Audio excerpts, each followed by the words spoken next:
Hello दोस्तों, स्वागत है आपका इस वीडियो में। और आज के इस वीडियो में हम करेंगे कक्षा 9 का अध्याय 7 जो कि एनसीईआरटी मैथ्स का है, जिसका नाम है त्रिभुज यानी कि ट्रायंगल्स। तो दोस्तों ये वीडियो जो है ये पार्ट 2 वीडियो है इस चैप्टर का। इससे पहले मैंने पार्ट 1 की वीडियो बना दिया है जिसमें मैंने इस चैप्टर से रिलेटेड जो इंपॉर्टेंट पॉइंट्स हैं उनको मैंने उस वीडियो में कवर किया है, और जो इंपॉर्टेंट पॉइंट्स रह गए थे उनको हम इस वीडियो में कवर करने वाले हैं। तो इसलिए अगर आपने वो वीडियो अभी तक नहीं देखा है तो इस वीडियो के लास्ट में एंड स्क्रीन में आपको वो वीडियो मिल जाएगी, उसे आप वहां क्लिक करके देख सकते हैं। तो चलिए हम वीडियो को स्टार्ट करते हैं और आगे के हम कुछ मोस्ट इंपॉर्टेंट पॉइंट्स को डिस्कस करते हैं। तो दोस्तों पिछले वीडियो में हमने ये बात किया था कि जो त्रिभुज होते हैं वो सर्वांगसम त्रिभुज कौन से होते हैं, और सर्वांगसम सिद्ध करने के लिए हमारे पास 5 कसौटियां होती हैं, जिनमें से पहला SAS, दूसरा इसमें ASA, इसके बाद AAS और फिर SSS और लास्ट RHS। तो इस तरह से ये 5 कसौटियां होती हैं, क्राइटेरिया होती हैं, जिसके आधार पर हम किन्हीं भी 2 त्रिभुज या फिर 2 से ज्यादा त्रिभुजों को सर्वांगसम सिद्ध कर सकते हैं। तो इसमें से हमने SAS इस पहले वाले कसौटी को हमने पिछले वीडियो में डिस्कस किया था। अब जो रह गया है इसमें 4, ये इनको हम इस वीडियो में कवर करेंगे। तो सबसे पहले इसमें है ASA। तो सबसे पहले यहाँ पर हम ASA के बारे में बात करते हैं, यानी कि एंगल साइड एंगल, यानी कि कोण भुजा कोण। तो इस तरह से यहां पर हम सबसे पहले लिख लेते हैं कि ASA सर्वांग समता नियम। तो दोस्तों ASA सर्वांग समता नियम क्या है कि 2 त्रिभुज सर्वांगसम होते हैं यदि एक त्रिभुज के 2 कोण और उनकी अंतर्गत भुजा दूसरे त्रिभुज के 2 कोणों और उनकी अंतर्गत भुजा के बराबर हो। ठीक है दोस्तों, तो ये ASA सर्वांग समता नियम के बारे में लिखा है हमने कि 2 त्रिभुज सर्वांगसम होते हैं यदि एक त्रिभुज के 2 कोण और उनकी अंतर्गत भुजा दूसरे त्रिभुज के 2 कोणों और उनकी अंतर्गत भुजा के बराबर हो। इसके कहने का मतलब क्या है वो हम समझते हैं अब यहाँ पर, कि जैसे यहाँ पर हमें 2 त्रिभुज दिया गया है। मान लीजिए ये एक त्रिभुज हमें दिया गया है और एक ये त्रिभुज दिया गया है। ठीक है, तो इसमें इसका नाम हम दे देते हैं ABC और इसका हम नाम दे देते हैं DEF। ठीक है दोस्तों, तो यहां पर हमें कहा गया है कि यदि एक त्रिभुज के 2 कोण, मान लीजिए यहां पर एक ये कोण इस वाले कोण के बराबर है, ठीक है, और दूसरा कोण मान लीजिए ये वाला कोण इस वाले कोण के बराबर है, ठीक है, और उनकी अंतर्गत भुजा यानी कि इन दोनों कोणों के बीच, यानी कि इसके अंतर्गत भुजा कौन सी होगी, ये वाली होगी, क्योंकि इन दोनों कोणों के बीच की भुजा ये वाली है। अगर हम ये और ये कोण लेते हैं तो इनके अंतर्गत भुजा ये वाली हो जाती है। तो इसीलिए ये वाली भुजा इस वाली भुजा के बराबर होगी, क्योंकि इन दोनों कोणों के अंतर्गत भुजा तो यही वाली हो रही है। तो इसीलिए कहने का मतलब यही है कि एक त्रिभुज के 2 कोण और उनकी अंतर्गत भुजा दूसरे त्रिभुज के 2 कोणों और उनकी अंतर्गत भुजा के बराबर हो तो फिर ये दोनों त्रिभुज क्या होंगे, आपस में सर्वांगसम होंगे। ठीक है दोस्तों, तो ये कहने का मतलब है ASA सर्वांग समता नियम का। तो यहां पर हम इसको किस प्रकार से लिखेंगे कि त्रिभुज इसमें ABC जो है वो सर्वांगसम है त्रिभुज DEF के। ठीक है दोस्तों, ये हमारा सर्वांग समता का चिन्ह होता है जैसा कि आपको पता है। तो इसलिए यहां पर इस तरह से इस नियम द्वारा हमने त्रिभुज ABC को सर्वांगसम सिद्ध किया त्रिभुज DEF के। यानी कि अगर किसी भी 2 त्रिभुजों में अगर 2 कोण बराबर हैं और उनके अंतर्गत भुजा बराबर हैं तो फिर वे दोनों त्रिभुज क्या हैं, आपस में सर्वांगसम हैं। तो यहां पर हमने ASA सर्वांग समता नियम को जाना। अब हम नेक्स्ट इसमें बात करते हैं AAS सर्वांग समता नियम की। तो दोस्तों ASA सर्वांग समता नियम हमें क्या कहता है कि 2 त्रिभुज सर्वांगसम होते हैं यदि इन त्रिभुजों के दोनों कोणों के युग्म बराबर हो और संगत भुजाओं का युग्म बराबर हो। तो दोस्तों इसमें कहने का मतलब क्या है कि जैसे मान लीजिए यहाँ पर हमें ये 2 त्रिभुज दिए गए हैं, ठीक है, मान लीजिए ये ABC एक त्रिभुज है और यहाँ पर मान लीजिए ये दूसरा त्रिभुज हमें दिया गया है जिसको हम PQR मान लेते हैं। तो यहाँ पर हमसे कहा गया है कि यदि इन त्रिभुजों के 2 कोणों के युग्म बराबर हों, 2 कोणों के युग्म आप कोई से भी 2 कोण ले सकते हैं। हम यहाँ पर मान लेते हैं एक ये वाला कोण इस वाले कोण के बराबर और दूसरा इस वाले कोण को इस वाले कोण के बराबर। ठीक है, तो यहाँ पर ये 2 कोण क्या हो गए, आपस में बराबर हो गए और संगत भुजाओं का युग्म बराबर हो। तो संगत भुजाएं आप इसमें से कोई सी भी ले सकते हैं। हम यहाँ पर इस वाले भुजा को ले लेते हैं, ये भुजा इसके बराबर होगी। तो इस तरह से अगर ये कंडीशन है दोनों त्रिभुजों में तो आपस में ये दोनों त्रिभुज क्या होंगे, सर्वांगसम होंगे। ठीक है दोस्तों, तो ये कहने का मतलब है AAS सर्वांग समता नियम का।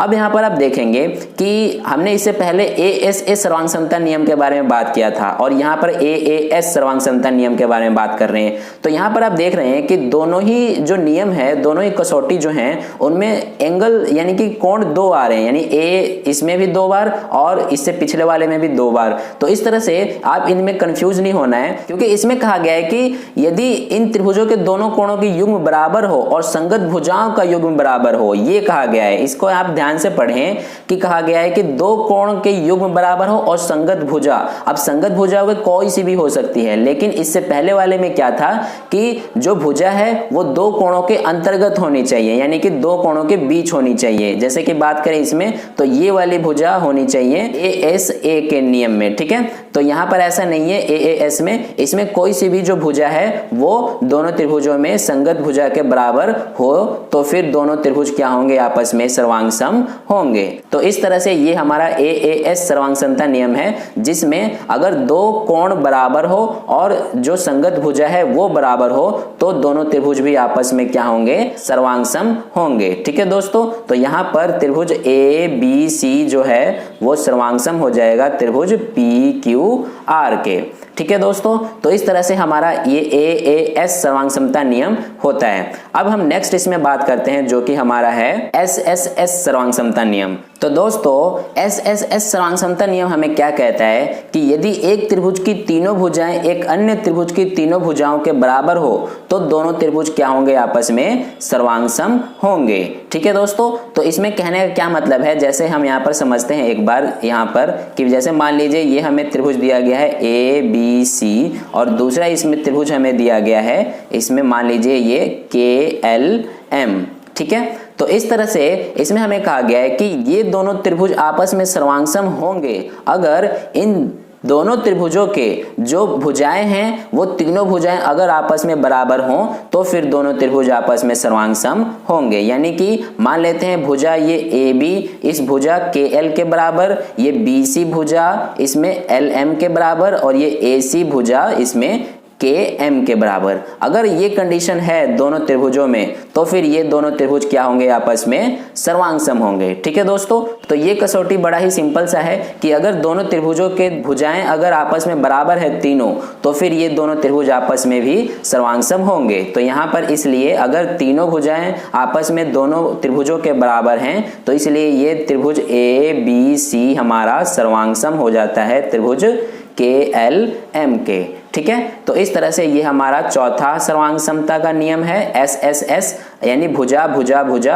अब हम नेक्स्ट इसमें जो है हमारा लास्ट RHS, उसके बारे में अब हम बात करते हैं। तो दोस्तों RHS सर्वांग समता का नियम का क्या मतलब है, इसमें हमें क्या कहा गया है कि यदि दो समकोण त्रिभुजों में एक त्रिभुज का कर्ण और एक भुजा क्रमशः दूसरे त्रिभुज के कर्ण और एक भुजा के बराबर हो तो दोनों त्रिभुज सर्वांगसम होते हैं। तो इसमें दोस्तों RHS का मतलब है राइट हाइपोटेनियस साइड। तो इस तरह से इसमें हमें ये नियम क्या कहता है कि अगर दो त्रिभुज दिए गए हैं और दोनों त्रिभुज दोस्तों इसमें राइट एंगल यानी कि समकोण होने चाहिए, यानी कि समकोण त्रिभुज होने चाहिए। तो यहां से मान लीजिए ये हमारे पास ये दो समकोण त्रिभुज हैं, जैसे ये ABC और ये मान लीजिए PQR।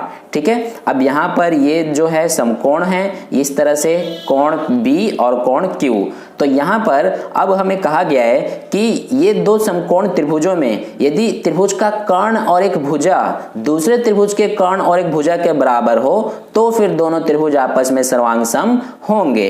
यानी कि हमारा कर्ण इसमें कौन सा होता है, समकोण त्रिभुज में जो समकोण होता है उसके सामने वाला, यानी कि ये कर्ण होता है। तो अगर कर्ण जो है यानी कि एक त्रिभुज का कर्ण दूसरे त्रिभुज के कर्ण के बराबर हो और एक भुजा कोई सा भी, या फिर ये लंब हो सकता है या फिर आधार, दोनों में से कोई सा भी दूसरे त्रिभुज के कर्ण या फिर लंब के बराबर हो तो फिर दोनों त्रिभुज भी आपस में सर्वांगसम होंगे। जैसे मान लीजिए ये कर्ण इस कर्ण के बराबर है और मान लीजिए ये हमारा भुजा इस भुजा के बराबर है। तो इस तरह से आप देखेंगे कि यहाँ पर इस नियम के द्वारा यानी RHS के द्वारा ये त्रिभुज इस त्रिभुज के सर्वांग हो जाता है। तो ये कहने का मतलब है RHS सर्वांग समता के नियम का। तो इस तरह से हमारा त्रिभुज ABC सर्वांग सम हो जाता है त्रिभुज PQR के। ठीक है दोस्तों, तो इस तरह से ये हमारा RHS सर्वांग समता का नियम कहता है कि यदि दो समकोण त्रिभुजों में एक त्रिभुज का कर्ण और एक भुजा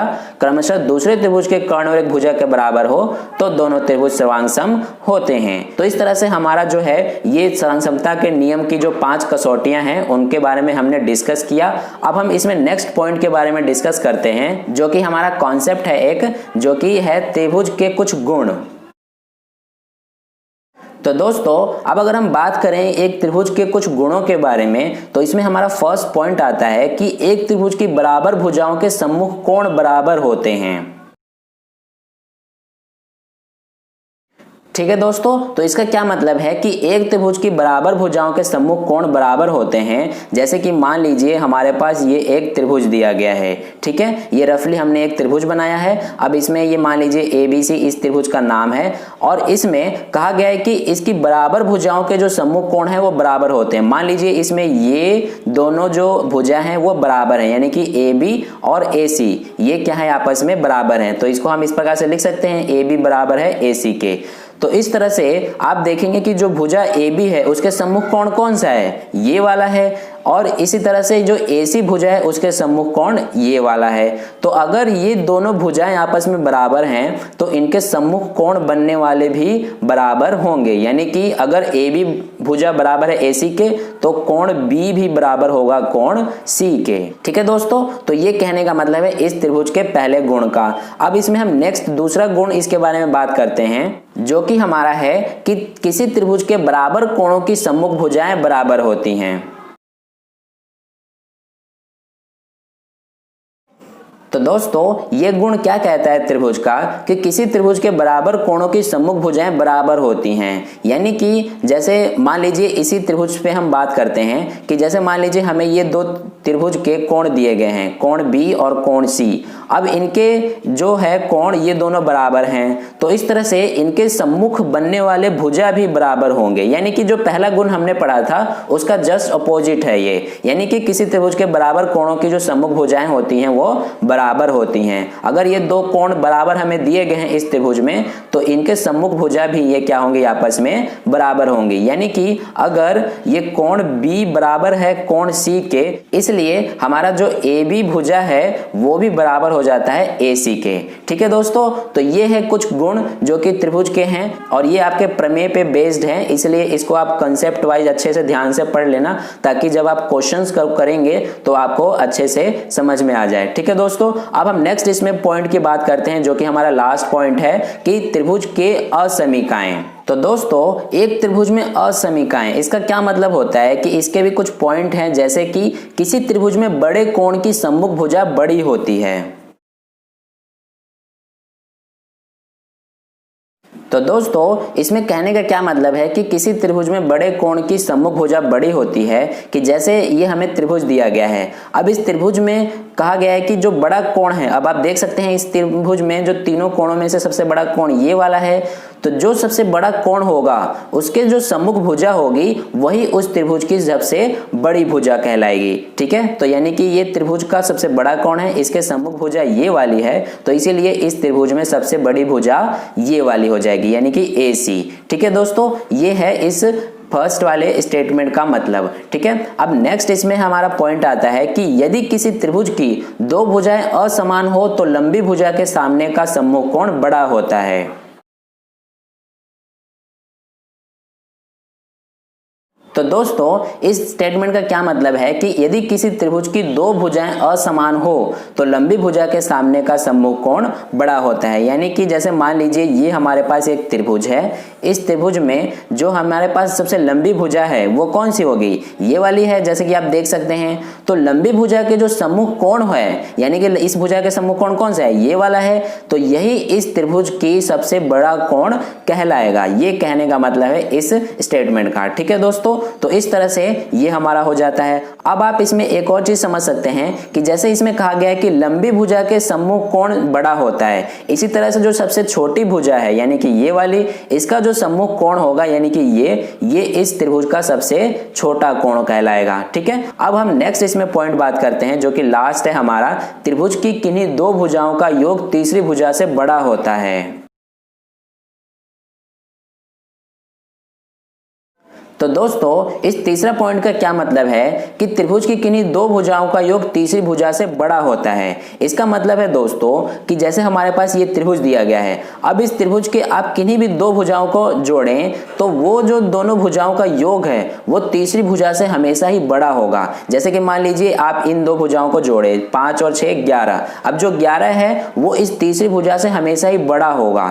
इसी तरह से आप इन दो भुजाओं को जोड़े 7 और 6 13, इस तीसरी भुजा से हमेशा ही ये दोनों बड़े होंगे। इसी तरह से आप ये 5 और 7 को जोड़े 12, इस तीसरी भुजा से हमेशा ये दोनों का योग बड़ा होगा। ठीक है, तो ये कहने का मतलब है इस पॉइंट का। तो दोस्तों इस तरह से जो है हमारा इस चैप्टर से रिलेटेड जो इंपॉर्टेंट पॉइंट्स है उसको मैंने इस वीडियो में आपको बहुत अच्छे से समझाने का कोशिश किया है। आई होप कि आपको सभी पॉइंट्स जो मैंने बताए हैं वो आपको अच्छे से समझ में आए हैं। अगर समझ में आया है और वीडियो अच्छा लगा है तो वीडियो को लाइक कर देना, क्योंकि आपका किया गया लाइक मुझे और आगे की नई वीडियोस बनाने के लिए मोटिवेट करता है। और अगर आप पहली बार वीडियो को देख रहे हैं तो चैनल को सब्सक्राइब करके नोटिफिकेशन बेल आइकन प्रेस कर लीजिए, ताकि अगली वीडियो जैसे ही मैं अपलोड करूं उसका नोटिफिकेशन सबसे पहले आपके फोन में पहुंच जाए। और कहीं पे भी कोई डाउट हो तो आप मुझे कमेंट करके नीचे पूछ सकते हैं, मैं आपको समझाने की पूरी कोशिश करूंगा।